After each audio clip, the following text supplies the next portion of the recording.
Sobremesa con Lulú Medina. ¿Cómo estás? Qué gusto de verte, realmente me siento muy honrada. Estamos en Sobremesa con Lulú Medina, teniendo a una super invitada, que de verdad me siento muy honrada, porque además estamos en el espacio donde ella labora, y es Marilyn Gómez. De verdad, muchas gracias. Gracias a ti, Muchas, Lulú. muchas gracias por tener la oportunidad de platicar contigo. Y la verdad es que la responsabilidad que tú tienes en este momento y que es realmente de impacto nacional, nos da oportunidad efectivamente primero de tener una visión totalmente diferente de cómo a través del quehacer diario se impacta de manera positiva a nuestro pueblo, a nuestra nación, a la población en sí misma, ¿no? De verdad, Mary, muchas gracias. Gracias por aceptar la invitación. Gracias a ti y bueno, pues un honor ser parte de este programa que es tuyo, además de conducirlo, pues sé que es tuyo. Gracias. Hasta la vértebra, entonces me da mucho gusto y pues a la orden. Muchas gracias. La verdad es que este programa tiene la gran fortuna de siempre invitar a personas que impacten de manera positiva y sobre todo que dejen huella y también inspiren, ¿no? Entonces, cuando tuve la oportunidad de platicar contigo la primera vez, me impactó mucho el tema de que tú a través de la sociedad civil has trabajado en temas con las internas, ¿no? Y decías que el 70% de las mujeres están en unas condiciones complejas en donde lamentablemente habían caído en una situación de encarcelamiento a través de sus parejas, de sus esposos, de sus hijos, realmente se veían vinculadas con eso. Entonces, pues empecemos platicando de ello, porque hay tanta riqueza que la verdad es que tienes tanta riqueza y tanto que aportar, y no estoy siendo lisonjera, que eso no se me da. Tengo el mal hábito de darte un descolón bueno, no inventes. No, qué bueno, qué bueno. Adelante, sí, muchas gracias. No, pues gracias, Lulú. Pues mira, eso fue una experiencia súper bonita. Te platicaba que estamos en una fundación que se llama Rosa Mexicano, que fue por donde dimos con el reclusorio femenil, y en esta búsqueda de hacer aportaciones pues en pro de las mujeres en mi estado, en Jalisco, porque yo soy jalisciense, es que buscamos acercamiento con ellos, con ellas, porque también todas sus funcionarias son mujeres, pues para ver en qué les podíamos ayudar. Realmente es que las instalaciones del reclusorio femenil en Jalisco son de primera, no, o sea, no es una cosa que tú te esperas llegar y ver algo deprimente, no, se les ayuda como lo que se les puede ayudar. Nosotros llegamos en un principio pues llevando cosas de primera necesidad, toallas femeninas, ropa, pañales, porque hay mujeres que tienen adentro ahí a sus bebés. Eso es de las cosas más tristes que me tocó vivir, porque sí hay mujeres que pues dan a luz a sus bebés ahí adentro y al cabo de 2 años se tienen que ir los bebés. Entonces imagínate el sufrimiento que es para una mujer que le toca terminar una condena de 5, 10 años, 20, pero que a los 2 años se tiene que desprender de su hijo y terminar de llevar su condena encerrada. Lo que sí te puedo decir y lo que más tristeza me dio, y es en lo que nos dimos a la tarea, o sea, lo que ellas necesitan no son cosas ni de pintura, claro, ni de instalaciones, ni de infraestructura, porque eso lo está haciendo bien el gobierno local. Lo que sí necesitan es el apoyo jurídico, porque cuando tú te sientes a platicar con cada una de ellas, te das cuenta que lo que yo te decía es una realidad. El 70% de las mujeres que están reclusas ahí están de manera injusta. Y están porque unas llegaron muy chavitas y pues entonces pues las malas compañías, los novios que sí se dedicaban muchos al narcotráfico, pues en esas pues terminan, claro, ellas también dentro del mismo paquete. Ellos salen y ellas se quedan adentro, ¿no? Muchos casos de políticos, de artistas incluso, de empresarios de mucho dinero, que es una manera de someter a la pareja y de, claro, me quiero deshacer de ti, quiero la patria potestad de los hijos, quiero la custodia de los hijos, pues la meto a la cárcel. Y tienen todas las facilidades jurídicas para hacerlo y ellas ninguna. Entonces, formamos un equipo de abogados que nos están apoyando caso por caso. No podemos atender todos tampoco, pero claro, no hemos dejado el tema, aunque yo estoy ahora ya en otra responsabilidad, ahora acá en Ciudad de México, no me he alejado de eso porque pues son compromisos que uno adquiere desde la parte emocional, no nada más por estar cumpliendo una función y pues espero que sí nos dé la vida y el trabajo para poder ayudarles realmente en lo jurídico, que es en lo que lo necesitan. Fíjate que el escucharte yo creo que va a inspirar a que muchas otras que están buscando, muchas asociaciones que buscan el cómo colaborar, deberíamos de estar haciendo este tipo de labor. Y hace ratito fuera de cámara decíamos que hay que reconstruir el tejido social, pero es una responsabilidad de todos. Es una responsabilidad que a veces pensamos que debe de tenerlo el gobierno y no es así. Reconstruir el país en cuanto a los temas de tejido social, en cuanto a erradicación de la droga, en cuanto a erradicación del crimen organizado. O sea, hay muchas actividades que nosotros los ciudadanos deberíamos de estar asumiendo y esto también desde el sector empresarial, que es la parte que nos toca a nosotros, desde la sociedad civil. O sea, creo que es algo que debemos de estar trabajando. Ahorita que te escucho, por supuesto que hay que hacer algo, por supuesto que hay que buscar cómo hacerlo, cómo impactar y sobre todo cómo cambiar ese interés de manera permanente en la gente. Y ahorita que decías esto de las internas, pues cada historia debe de ser muy dura, historias con un impacto fuerte, y no sé si te recuerdes de alguna historia, pero finalmente de verdad es duro, ¿no? Son condiciones muy difíciles. Son muy duras, Lulu, muy duras, y además la parte más fuerte es que están estigmatizadas también, o sea, tú hablas de que estás ayudando, me tocó vivirlo a mí, con las propias mujeres, con mis propias amistades incluso, que yo les pedí apoyo la primera vez, de, oye, vamos a llevar ropa de bebé, o si te sobra, tú que tienes hijos, pero ¿cómo? A las reclusas, o sea, ellas se imaginan que estás ayudando criminales. Y no es así, o sea, realmente es que no lo ven por la parte de, son mujeres sumamente violentadas en lo más básico, o sea, en su libertad, pues, ¿no? O sea, ¿qué más que eso? Más que los golpes que pudieran haber recibido, más que la parte verbal, la violencia económica, o sea, están presas, ¿no? Están privadas de su libertad de una manera injusta en la mayoría y esa es la parte que la sociedad no termina de convencer. Entonces, esta sinergia de la que hablas, Lulú, creo que también la podemos trasladar en la parte de visibilizar lo que está pasando ahí adentro, ¿no? Claro. Antes, digo, a la par de ayudarles en la manera jurídica, también visibilizar que no son en su mayoría criminales, pues, ¿no? Y que muchas, incluso también lo tengo que decir, porque también no todas son inocentes de lo que se les acusa, pues, ¿no? Las que son culpables también reciben un trato injusto, porque habrá muchas, y recuerdo ahorita un caso de una señora que me decía, no, pues sí, yo la verdad es que sí secuestré, o no me acuerdo cuál era su delito, y fui sentenciada a 15 años y tenía ya 30 años ella ahí adentro. O sea, dices, ya pagó su pena, ya, y sigue. O sea, también las que cometieron algún delito y están pagando por ello, también son tratadas de manera injusta.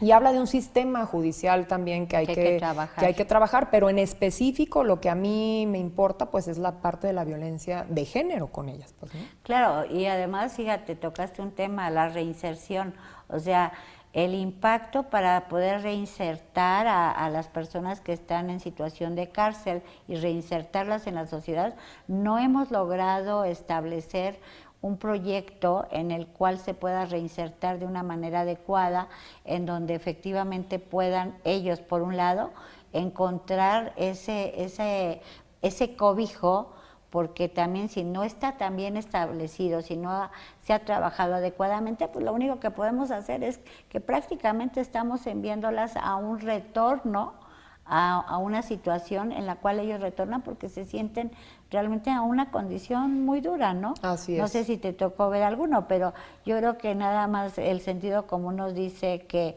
de alguna manera puede haber una situación así. Fíjate que hace muchos años cuando yo estaba estudiando todavía, tuve la oportunidad de estar en así que a CN1000 me estoy sonriendo por eso, de estar en el centro penitenciario en aquella época era de Almoloya, ahora se le llama Santiaguito, haciendo teatro, obra de teatro, porque estaba yo estudiando psicología y bueno, parte de esto era, había una oportunidad, ¿no? Y ahí voy. Fue muy interesante, fue una situación muy, muy interesante porque el contacto con los internos te da la oportunidad de sensibilizarte a muchas situaciones, ¿no? Sí, en aquella época también era una cárcel con ciertas consideraciones que ya hoy la veo muy deteriorada, pero en ese momento fíjate que era bien interesante porque los propios internos te invitaban a comer de su comida y pues por supuesto que los frijoles estaban re duros, ¿no? Y el pan y todo eso, y pues te lo tenías que comer porque era parte pues de cobijarlos, claro, de estar a la par con ellos y demás. Y la verdad es que sí es cierto, cuando tienes la fortuna de tener lo más valioso que tenemos los seres humanos, que es la libertad, valoras de una manera muy importante esto que pasan estas mujeres, ¿no? Entonces sí creo y sí entiendo lo que nos estás diciendo y sobre todo creo que algo que tenemos que seguir generando en la sociedad es esa sensibilidad de entender que no todas las personas que han estado ante una situación en la que perdieron la libertad y que han estado en una condición complicada, se vuelve gente a la cual no hay que tenderle una mano, ¿no? Pero pues bueno, estamos concluyendo este segmento de Sobremesa con Lulú Medina. Regresamos en un momento más con Marilyn Gómez. Muchas gracias.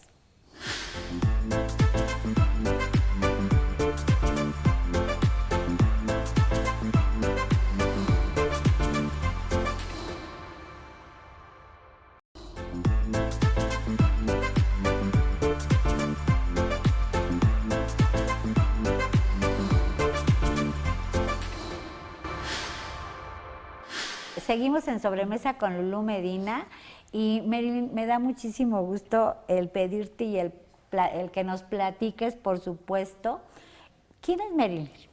Porque además tienes te voy a decir que te la guardé para el segundo segmento porque dije, tienes una vida muy rica y tienes una vida muy rica porque has estado en la legislatura, pero porque has tenido una vida que tú dices, está bien padre, ¿no? Claro, bueno, pues. Y bien joven, además. Bueno, pues o sea, todo tienes joven, guapa, todo tienes. Qué linda, Lulú, mil gracias. Pues sí, digo, he estado en la vida pública ya, ¿qué será? No recuerdo hace cuánto salí de la carrera, yo estudié Derecho en Jalisco.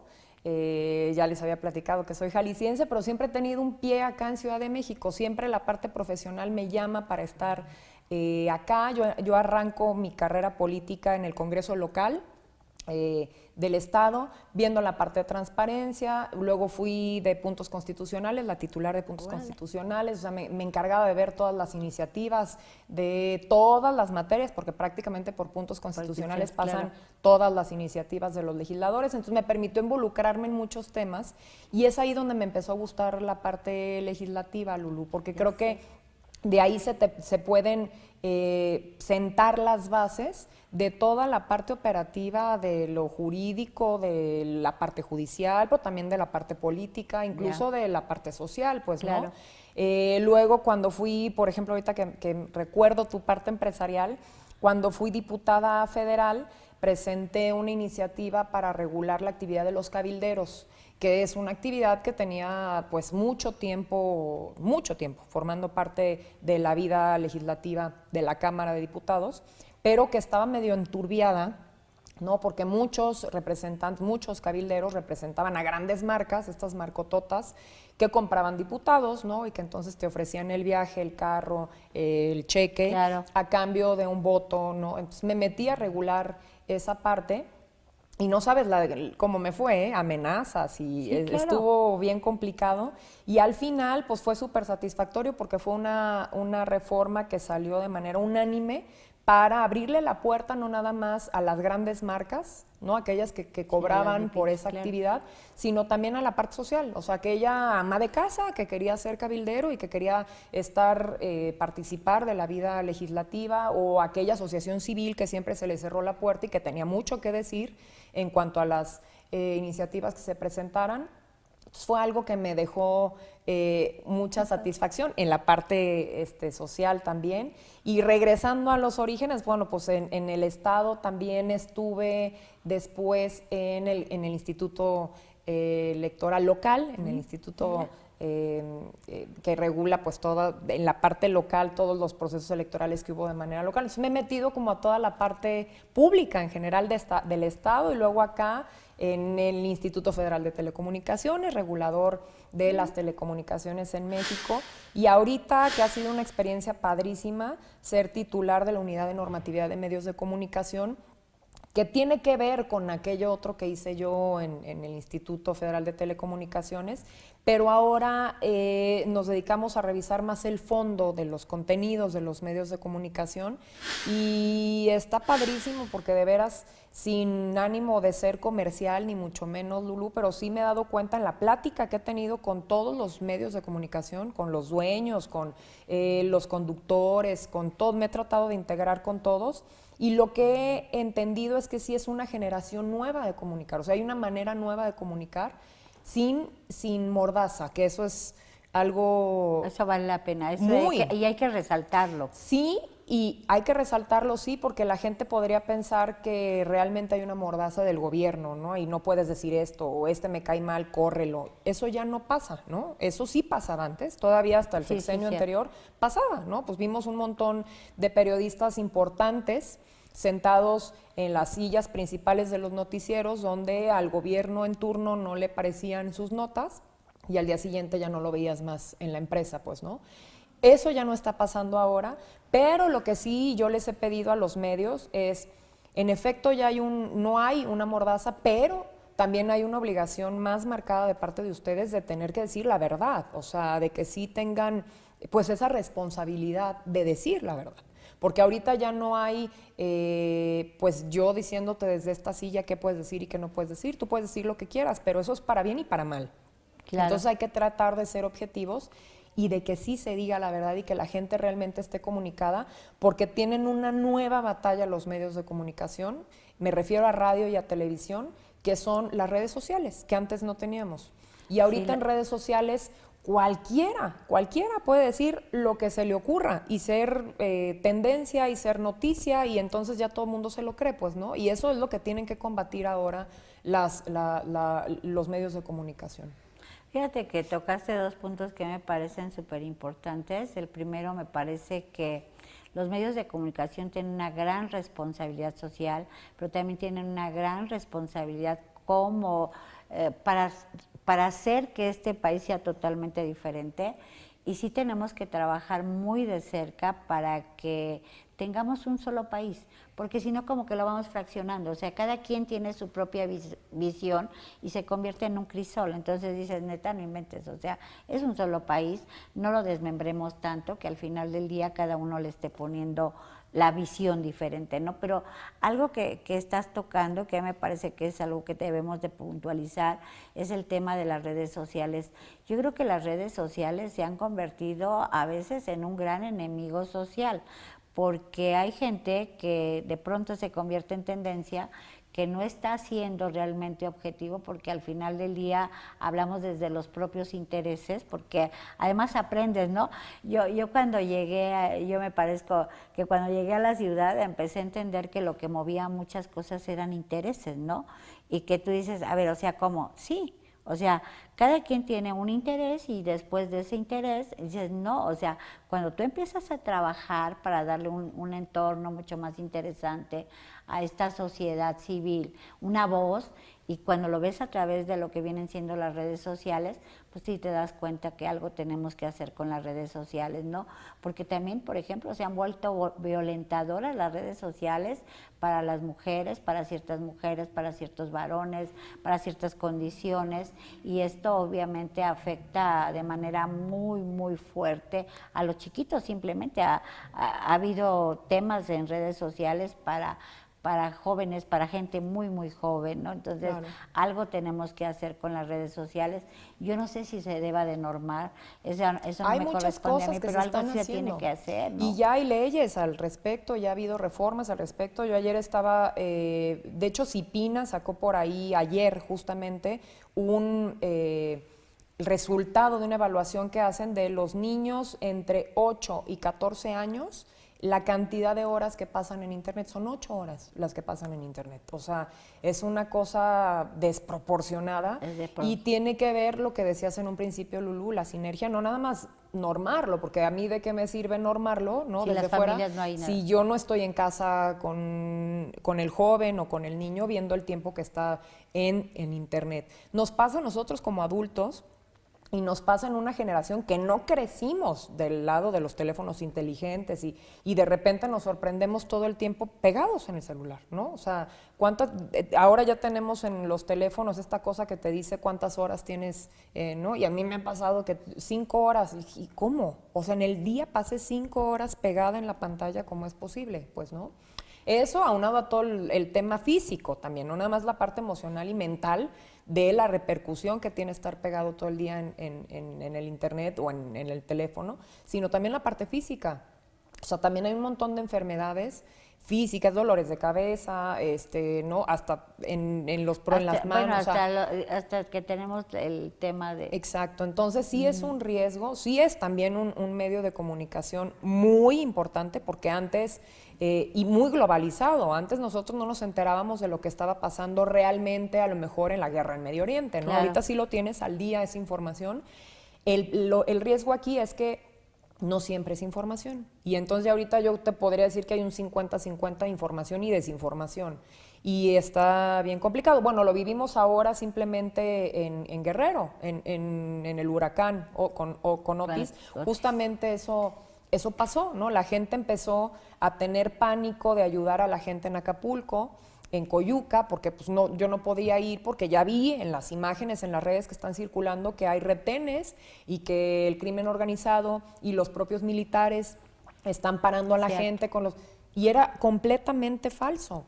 Y entonces el riesgo no es nada más si era con un interés de afectar al gobierno local o al gobierno federal, bueno, es una cosa, pero aquí el tema es nos deshumaniza, porque estás dejando sin ese apoyo de tanta gente que quería ayudar a la gente, a tus, a veces... A tus hermanos de Guerrero, exactamente, que tal cual a tus es, hermanas, ¿no? Y hermanos mexicanos los estás dejando sin el apoyo por una simple nota falsa en una red social, ¿no? Y además se viralizó, y además el impacto, y además, o sea, se vuelve desproporcional, ¿no? Al final del día. Pero fíjate, ahorita tocaste un tema que coincido, que es una vergüenza y es una pena lo que sucede ya hoy con las familias, cuando estamos sentados en un restaurante y ves que todos están con el teléfono en lugar de que estemos conversando. Un día yo llegué y les dije, si quieren hacemos un chat, estábamos si quieren hacemos un chat para que nos comuniquemos, ¿no? O sea, dices, no es posible que hagamos este tipo de cosas, tenemos que aprender a romper, a decirles, guarda el celular. Vamos a comer, guarda el celular, ¿no? Y cuando vas a reuniones de trabajo es lo mismo, o sea, y yo creo, ahorita que tú decías que a veces checas y dices son 5 horas, sí, nada más que Marilyn, te recuerdo que tu teléfono se ha convertido mucho en el medio de trabajo. Sí, entonces, sí. Entonces tampoco es desproporcional, porque esas 5 horas que tú pasas realmente estás solucionando temas que a veces son sumamente complicados, y que es el contacto con otros secretarios o con otros subsecretarios o con otras personas, y que al final del día se convierte en una manera de resolver, ¿no? Pero pasa, Lulú, Sí, claro. digo, de repente me sorprendo de, bueno, pues ya terminé el noticiero, ya voy a apagar televisión, bueno, voy a meterme a ver redes sociales, ¿no? A ver, da una chismeadita, y te agarra la chismeadita 1 o 2 horas ahí, y que perdiste de sueño y dices, ¿en qué momento? Y analizas qué viste o qué obtuviste de contenido en esas 2 horas y no es absolutamente nada. Sí. Entonces dices, qué horror que desperdicié 2 horas de sueño, ¿no? Que no tuve nada, o sea, no estaba ni leyendo un libro, por lo menos, algo de... No, o sea, es simplemente desperdiciar tu tiempo en las redes sociales, y es un tema. Sí, aparte de lo grave que es pasar el tiempo en una pantalla, pues es también la parte social y la parte emocional de desperdiciar tu tiempo en esos contenidos que no te aportan absolutamente nada. Pues, es cierto, no te aporta nada. Pues seguimos en Sobremesa con Lulú Medina. Vamos a un corte y ahorita regresamos en unos minutos más. Muchas gracias, Marilyn. Gracias. Muchas gracias.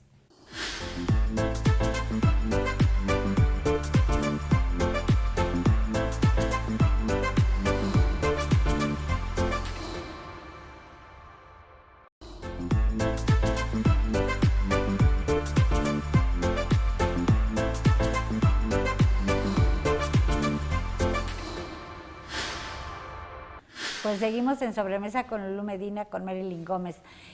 Y además, la verdad es que el edificio está requete bonito. Sí, ¿verdad? Es un palacio, entonces sí un palacio. Está padrísimo tener oficina. Sí, sí da gusto venir a la oficina, la verdad. Fíjate que la primera vez que tuve oportunidad hace poquito de estar contigo y de ver los vitrales y de ver el edificio, dices, es una delicia. Y a mí me encanta porque yo sí creo que las instituciones tienen que tener lugares hermosos, dignos, pues porque obviamente eso es lo que representa a nuestro país, toda esa dignidad que tenemos, Así ¿no? es. Y yo me siento Y además muy honrada. historia, Lulú, Además porque bueno, historia. todos los cuadros que ves aquí colgados, los Sí. libros, los murales que hay, todo, pues es de, o sea, hay que cuidarlo, todo está, además de que está muy inventariado, Sí. es un tema de cuidar, es patrimonio, pues, ¿no? Es Entonces patrimonio. hay que cuidarlo y pues yo cuando llegué a esta oficina y decía, ¿quién habrá pasado por aquí? O sea, te das para atrás en la historia y dices, oye, qué padre poder haber compartido oficina con todos esos grandes de la historia de México que estuvieron seguramente en este palacio. Está bien padre. Y yo creo que además yo lo asumo como tal. Seguramente cuando tú llegaste hasta el cuerito se te hizo chino porque dices toda la historia, toda la trascendencia, todo el impacto, todo lo que ha pasado en nuestro país a través de esto, ¿no? Claro. A través de estos espacios, es tanta magia, ¿no? Es mucha magia. Cuando me diste la oportunidad de tener esta conversación contigo, esta plática contigo, yo iba loca, ¿eh? O sea, iba loca de felicidad. Ay, gracias, o sea, dije, Lulú. qué padre. O sea, dije, no, bueno, ya hasta me sentía de las ligas, ¿no? No, Las ligas mayores, sí. y no por la edad. O sea, dije, no, qué maravilla, No. o sea, está padrísimo. Dije, no, va a valer la pena, y la verdad es que está valiendo la pena, se nos está yendo bien rápido. Sí, ¿verdad? Ya ahorita vamos al del tercer segmento, o sea, dices, neta, es rapidísimo. Pero, Melanie, ¿quién es la mujer? ¿Quién es esa mujer que está atrás de esa mujerona de trabajo? Oye, pues que depende a quién le preguntes, porque A si ti. le preguntas a mí, bueno, porque dije, si le preguntas a mi esposo, va a decir, uy, tiene un genio del, pues sí, pero uno tiene que tener carácter fuerte también cuando decides formar parte de la vida pública. Así es. Y hacer cosas, ¿no? En la vida pública, porque si es nada más para estar de Juanita Ay, no, qué llenando una silla, pues para eso hay muchas, ¿no? Te platicaba cuando nos conocimos, Lulú, que sí, a mí sí me costó trabajito en la parte profesional, porque en la política, cuando yo llego a la política, pues sí, era de verdad contracorriente, o sea, es como mujer, o sea, bueno, y aparte joven, no, y aparte si no está fea, no, pues es que la chavita a fuercita anda con alguien, porque si no anda con el Cierto. señor, ¿no? Entonces no tiene credenciales para estar ahí sentada, entonces es un tema complicado, y ya hecho de Marilyn, pues alguien de carácter fuerte, ¿no?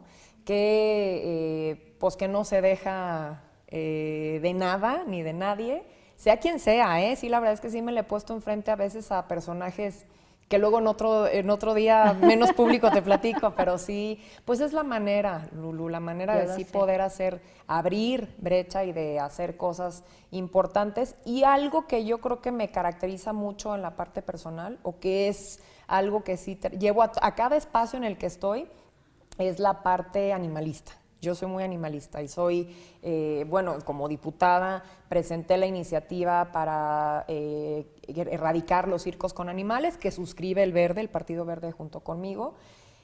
También ahí me topé con pared, e incluso en mi mismo partido, el líder de mi partido en aquel momento me decía, usted no se meta en esos temas, no son nuestros temas, y además son afiliados a este partido muchos circenses importantes en el país. Y aún así dije, pues no, porque, o sea, eso vine. ¿Cómo, Claro. ¿cómo voy a Tienes que bajarme de tener un tema? congruencia. Exacto. Hice un proyecto padrísimo en Guadalajara que me permitió en su momento hacer el alcalde de Guadalajara, hoy gobernador Enrique Alfaro. Me dejó hacer este proyecto que era una locura, que era quitar las calandrias de caballos y hacer calandrias eléctricas. Y darles, pues hacer todo este teje con los calandrieros, que son gente que por generaciones se ha dedicado a esta actividad. No fue fácil convencerlos, conseguir el dinero, porque el alcalde me decía, pues dale, mientras a mí no me cueste y no me metes en problemas, pues órale, ¿no? Entonces convencer a los calandrieros, conseguir el dinero, luego que los caballos a dónde se iban a ir de refugio. Tuve una asociación donde rescatábamos a perros de maltrato. Y luego tenían algunos, los demás los damos en adopción, pero algunos tenían este entrenamiento para dar terapias asistidas. Hicimos una sinergia padrísima con Teletón en alguno de sus CRITs para poder llevar a nuestros perros ya entrenados, atender a niños con cáncer. Se daban en adopción estos perros. Entonces siempre ha sido algo que en la actividad en la que esté Lulu, en la parte profesional, yo trato de llevar esta parte que es la que a mí me mueve mucho.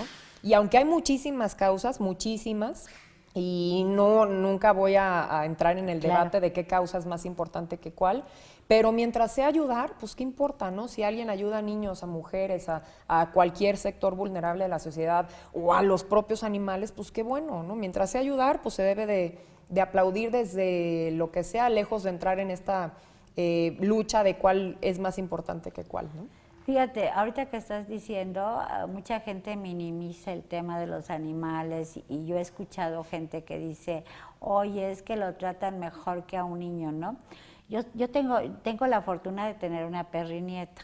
Y entonces, pues bueno, alguien puede decir, oye, ¿cómo? Pues oye, pues es lo que me tocó, ¿no? Sí. O sea, Dios le da a uno hijos o nietos y a mí me dio una perrinieta, ¿no? Entonces, la verdad es que pareciera que es cosa menor y pareciera que es insulso, pero no es cierto. Y hace rato fuera de cámara tú tocabas el tema y decías que cuando hay gente que maltrata a los animales termina siendo un sociópata o termina siendo un psicópata, y es muy cierto. Bueno, tú no dijiste que eras sociópata ni psicópata, pero sí es cierto. Es cierto. Es cómo se va escalando y cómo al final del día termina en una situación así.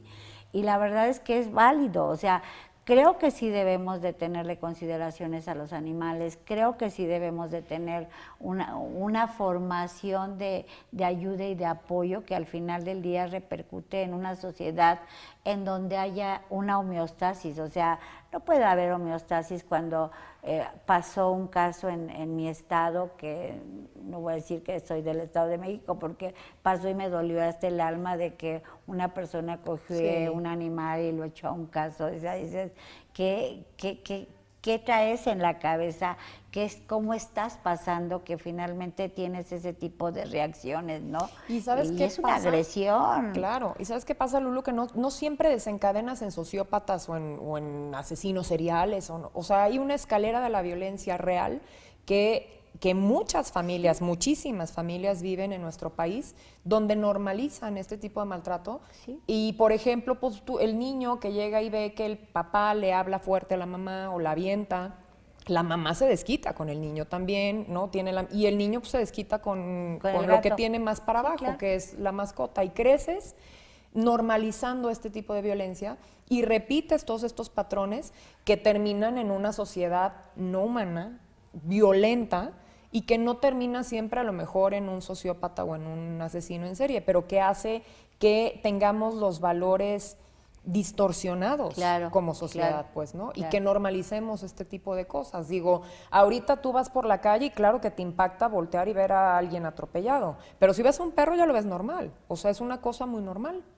Ver un perro ahí tirado en la calle muerto no pasa nada. Esas cosas y no lo deberíamos están estar, bien. No están bien. Exacto. No podemos normalizar. Así no es. podemos normalizar y sentir que no pasa nada, ¿no? No Así estamos es. en el mundo donde no pasa nada. Tienes toda la razón.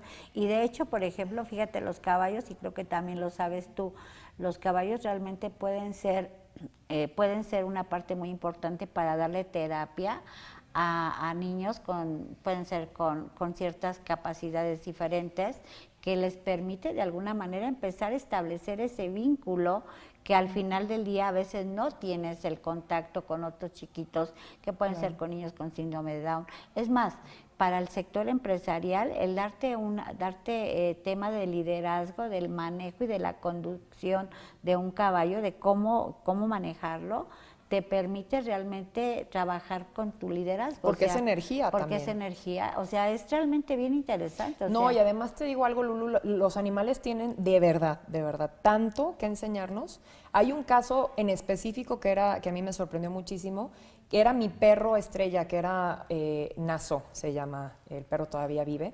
Es un pitbull que rescatamos de peleas de perros. O sea, estaba estigmatizado por la raza y además fue un perro al que se le enseñó a pelear. Lo rescatamos, se rehabilita y después cuando se hacen estas evaluaciones para hacer las terapias con niños resulta que está en las óptimas condiciones para dar terapias. Se hace toda la capacitación con su manejador y lo llevamos a un centro de niños con autismo. Y entonces, cuando está en interacción Naso con un niño con autismo, el niño lo agarra de una parte del hocico y lo aprieta, y tú sabes la fuerza que tienen los niños con autismo. Sí, ya. Entonces yo decía, no, es que aquí se acabó esto, o sea, el perro va a reaccionar y lo va a morder.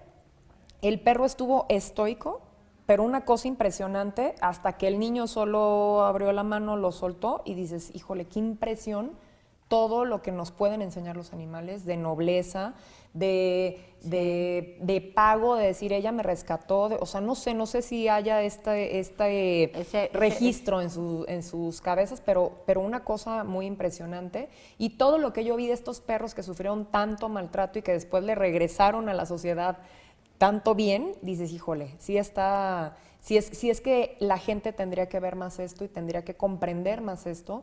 Y pues no tanto ir por la vida rescatando perros y ayudando, pero sí por lo menos pues valorando los que sí lo hacen y no maltratando, ¿no? Fíjate, no maltratando ni tampoco minimizando los esfuerzos que se deben de hacer, ¿no? Porque el tema está en que hay mucha gente, y yo sí la he escuchado, que dice, es que no es posible que le des tanto peso a un tema de animales cuando tenemos temas con niños con discapacidades, con niños con ciertas condiciones, con adultos. Sí, a ver, con adultos mayores. Sí, pero parte de la sociedad es entrar precisamente en esa convivencia, en un mundo donde deberíamos de tener esa sensibilidad con todo lo que viene siendo el medio ambiente, con todo lo que vienen haciendo los animales, o sea, toda la biodiversidad y el impacto que esta biodiversidad tiene dentro de lo que viene siendo la sociedad, ¿no? Así es. Creo que deberíamos, de verdad sí creo en que necesitamos trabajar y empezar a tener un mundo mucho más orgánico en la medida de lo posible. Y compasivo. ¿No? Y compasivo. Sobre todo con esa sensibilidad, ¿no? Y la sensibilidad empieza con eso. Te digo que, bueno, pues yo soy muy afortunada, entonces, pues, ¿yo qué puedo decir? Sí. Dice que, bueno, sí. realmente seguimos en Sobremesa con Lulú Medina. Y en un momento más regresamos. Ya se nos está acabando el programa, ya se nos Marilyn, está no acabando. inventes.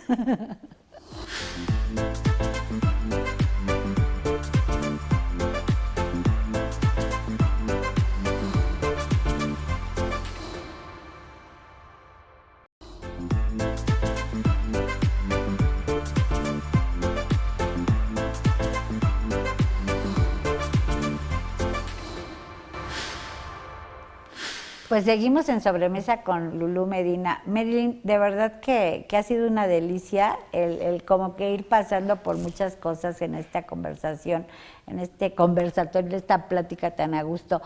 Y tienes una encomienda que a mí se me hace extraordinaria. La verdad es que el hecho de que tú seas la responsable de los medios de comunicación en la Secretaría de Gobernación de nuestro país, pues hace a mí me parece que es extraordinario. Primero porque eres mujer, segundo porque tienes la sensibilidad, tercero porque tienes el tamaño, la visión y sobre todo ese interés particular de hacer que nuestro país brille, porque solamente se brilla a través de los medios, lamentablemente o afortunadamente, y esto no es nuevo. Esto es de toda la vida, ¿no? Entonces eso está muy interesante.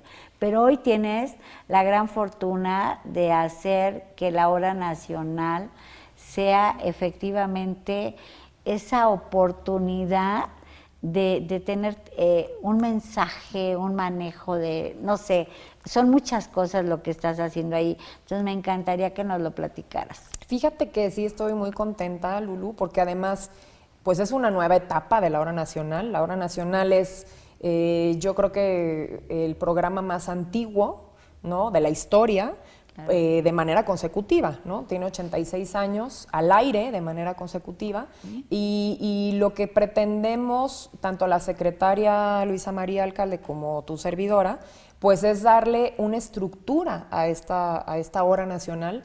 No es que no se hiciera antes o es que estuviera desperdiciado el espacio antes, pero era como algo medio improvisado, ¿no? O sea, sí había como buenos la llenaba, invitados, ¿no? Luego era medio como de revista y un día estaba muy aburrido y otro, o sea, no había como una estructura donde la gente supiera domingo con domingo qué contenido iba a tener la hora nacional. Entonces la estructuramos de una manera donde puedas tener acceso a todo, pues, ¿no? Claro. A la parte informativa, que tenemos mucho cuidado en que sea muy equilibrado, ¿no? Pues para que no se vea que es un programa de gobierno y que entonces pues todas las notas son favorables para el gobierno, ¿no? Una cosa muy objetiva, informativa. Después de la parte informativa tenemos un invitado, que ese siempre buscamos que sea algo cultural, si es un artista, un cantante, que puede ser desde rock hasta de música clásica, Claro. o actores de teatro, productores, directores, una entrevista y pues mostrar ahí parte de su trabajo. Y luego tenemos un reportaje que hemos tratado pues de darle difusión a todo el país, ¿no? Como resaltar las cosas más importantes de cada país. Vamos a estar en la FIL, de cada estado, perdón. Vamos a estar en la FIL, estuvimos en Guanajuato, ¿cómo se llama? Se me fue. En el Cervantino. En el Cervantino. Entonces estamos tratando de darle como este tipo de instrumentos a la gente, o de que conozcan pues todo lo que hay en muchos estados. Incluso aquí, por ejemplo, hicimos un reportaje buenísimo de las cantinas más relevantes de la ciudad y más antiguas. Y está padrísimo. Estuvimos obviamente en el Tenampa, ¿no? Y te platican toda la historia, quienes estuvieron ahí echando drink en el Tenampa. Entonces está bien padre. Y tenemos también la parte de los episodios históricos, donde nos está acompañando Paco Ignacio Taibo hablando de la historia de México. Tuvimos uno interesantísimo, que yo no me lo esperaba, de Madero, de esta parte que tenía esotérica y de estas sesiones espiritistas que hacía Madero. Entonces son unas cosas que sí está bien interesante escuchar. Y tenemos radionovela también, donde estamos hablando de historias, leyendas mexicanas de terror, y pues está bien padre, sí, para que se den el espacio de escucharnos todos los domingos a las 10 de la noche, y además que ya estamos también en Spotify, en YouTube y en todas las redes sociales, para que puedan pues ver, no nada más escuchar, sino ver también la hora nacional en el día que quieran, no nada más en el domingo. Fíjate que está bien padre el proyecto que traes porque, o sea, ahorita que estás diciendo que estás realmente impulsando a todos los estados, tanto con los eventos culturales que más impactan, que al final del día es bien interesante porque yo creo que cuando logramos hacer esta coyuntura entre el desarrollo económico, la parte turística, pero también, o sea, se convierte en un engranaje que la verdad hace un cambio de manera muy, muy importante en cada una de las ciudades y en cada uno de los estados, ¿no? Y yo creo que aquí me parece que, ahorita que mencionabas, yo me quedé pensando en cuando a mí me platican la historia de Leona Vicario. Yo dije, es maravillosa la historia de Leona Vicario, es maravillosa, y digo, ¿cuánta ignorancia cargas, Medina? O sea, ¿cuánta ignorancia? O sea, digo, no inventes, Medina, de veras que en serio. Y yo sí creo que sí tenemos que empezar a trabajar mucho el tema de que conozcamos realmente a toda la gente, a todos los que nos antecedieron, a todos los próceres que finalmente por alguna razón han construido este país, y que a veces en nuestra bendita ignorancia, ¿no?, hablamos o decimos cada torpeza que digo, no puede ser. Pero yo creo que tienes un gran reto, pero yo creo que el reto que tienes en este sentido, si me lo permites, es buscar la manera de que todo el mundo oiga la hora nacional. Yo me recuerdo cuando era niña, y no te voy a decir que tengo 66 años, pero al final, y los acabo de cumplir, no puedo decir felicidades. Felicidades. Pero te voy a decir que está padre porque esa hora nacional tenía una connotativa muy particular.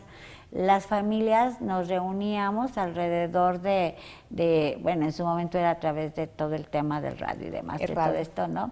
Y entonces lo escuchábamos con mucha atención. Necesitamos regresar a eso. Necesitamos regresar a nuestros orígenes, necesitamos hacerle sentido porque lo que estás haciendo es maravilloso.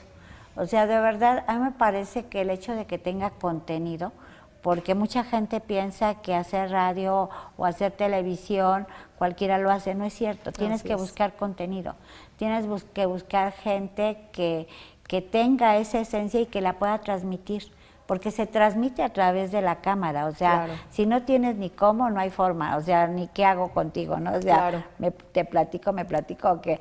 Pero al final del día, cuando eres muy rica, como lo eres tú en este momento, la verdad es que vale la pena. Entonces, sí hagamos que esa hora nacional, todo el mundo la oigamos, que todo el mundo participemos. Así es. Porque aquí valdría la pena preguntar, Pepe me está diciendo que ya me apure, pero finalmente a mí me parece que algo que es muy, muy, muy valioso es cómo surge la hora nacional. Surge precisamente para darle voz, para hacer sinergia, para hacer impacto social. Entonces, la verdad es que tú tienes la historia y tú deberías de platicarnos.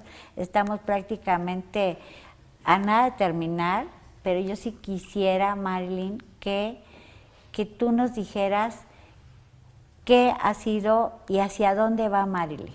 Ay, qué linda, Lulu, mil gracias. Bueno, pues primero agradecerte el espacio otra vez y yo lo que espero es concluir esta administración de la mano de la secretaria que me invitó a ser parte de este cierre, que va a ser una cosa histórica, que eso también lo tenemos que decir, independientemente de colores, tener dos candidatas con muchas posibilidades de tener una presidenta, una próxima presidenta en México, es una cosa increíble que como mujer y como feminista pues me da mucho gusto poder estar viviendo en un espacio que es, como lo decías tú en un principio, pues de los espacios más importantes en el gobierno federal, que es la Secretaría de Gobernación. Entonces, de entrada, pues yo estoy en espera de poder ver ese sueño hecho realidad, una presidenta en México.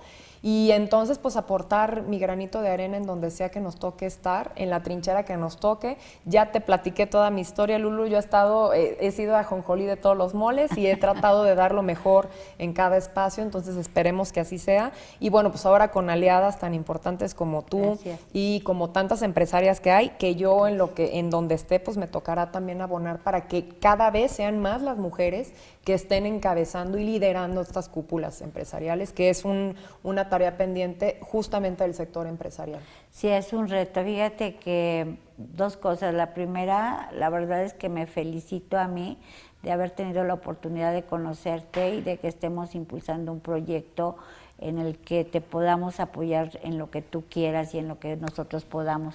A veces no somos tan buenos, pero le echamos muchas ganitas. Pero algo que sí bien vale la pena es esto que estás haciendo, porque comunicar para que para que todo un país realmente esté unido en una misma voz, unido, y coincido contigo, esto no es cuestión de colores ni de sabores, esto es cuestión de entender que nuestro país necesita una unidad de manera permanente. Es necesario tener voces en donde la parte más importante es cómo es salvaguardar al país. Yo tengo la fortuna por el propio trabajo de salir del país y demás, y en muchas ocasiones yo digo, ¿dónde nos atoramos en nuestro país que necesitamos trabajar con una visión diferente? Necesitamos regresar a ese amor a este país, a ese amor y ese respeto a nuestra bandera, a ese amor y ese respeto a todas las instituciones, y precisamente, fíjate, platicaba con Esperancita el otro día y le decía, hoy para mí tú eres una institución y mereces todo mi respeto, y en ese sentido siempre lo tendrás, ¿no? Y porque al final del día, y estoy haciendo la analogía con ella, que es mi presidenta nacional de la Cámara, y al final del día yo digo, es lo mismo para nuestro país. Hoy son instituciones, como tal, merecen el respeto, necesitamos trabajar en esa unidad. Yo sí estoy muy convencida de que los gobiernos son el reflejo de la sociedad y pues Estoy de es la acuerdo sociedad contigo. la que lleva a cada personaje a esas posiciones y hay que hacernos corresponsables, ¿no? de esos lugares y de esas personas que están ahí, para bien o para mal, pues, ¿no? Pero tienes toda la razón, o sea, luego decimos que nuestros legisladores no nos hacen caso, que nuestros gobernadores no nos hacen caso, pues es que una cosa es que nos debe quedar muy claro que ellos trabajan para el pueblo. Así es. Y si nosotros no sabemos, yo no solamente creo que es exigir, sino a veces es que hay que acompañar, y en otras veces es que tienes que decir qué es lo que le duele al pueblo. Digo, nadie es brujo, ¿no? Así ¿no? es. O sea, digo, aunque Madero haya sido esotérico, no quiere decir con esto que sea, Exacto. ¿no? O sea, dices, neta, pues claro que tenemos que ser capaces Claro. de tener esa cercanía, ¿no? Y la verdad es que yo en mi estado he tenido la fortuna de ser cercana con los actores políticos, y creo que en ese sentido tienes que decirles, ¿no? Y trabajar en Y conjunto. trabajar en pues, ¿no? conjunto, Exacto. y sobre todo entender que lo que buscamos es el bien para todos, ¿no? Así es. México necesita que trabajemos para el bien de todos. Pues Marilyn, tienes un segundo para decir algo, porque siempre me dicen que debo de preguntar y que nunca lo hago, que no sé si te gustaría comentar algo. No, bueno, pues nada más agradecerte otra vez, Lulú, el espacio, la pasé increíble, podemos platicar de mil cosas, nos Sí, faltó tiempo sí. porque sí hay muchísimo material de qué platicar y bueno, pues ponerme otra vez a la orden, reconocer tu trabajo, Gracias. tu trayectoria Gracias. y lo que han hecho en la parte empresarial, Esperanza y tú, ¿no? Muchas gracias. Mis respetos por eso Muchas y en lo que yo les pueda ayudar también para seguir generando estas sinergias y para hacer estas alianzas entre mujeres, que yo te platicaba al principio, que en cada espacio en el que yo he estado, mis mejores aliadas, la gente con la que mejor se trabaja, con la gente que hace acuerdos, que sí respeta los acuerdos, son mujeres, independientemente de si es en la parte privada o en la parte pública. Así que ese dicho de que una mujer, el peor enemigo de una mujer es otra mujer, es completamente falso. Yo lo tengo súper comprobado. Y pues hay que hacer ese tipo de alianzas y que tengan pues un resultado tangible. Que se Muchas vea. gracias. Pues lo mismo hicimos en Canacintra, tenemos acuerdos y al final del día los cumplimos todos. Muchas Así gracias, es. Gracias a ti, Muchas Lulu. gracias por tenerte aquí. Gracias. Gracias.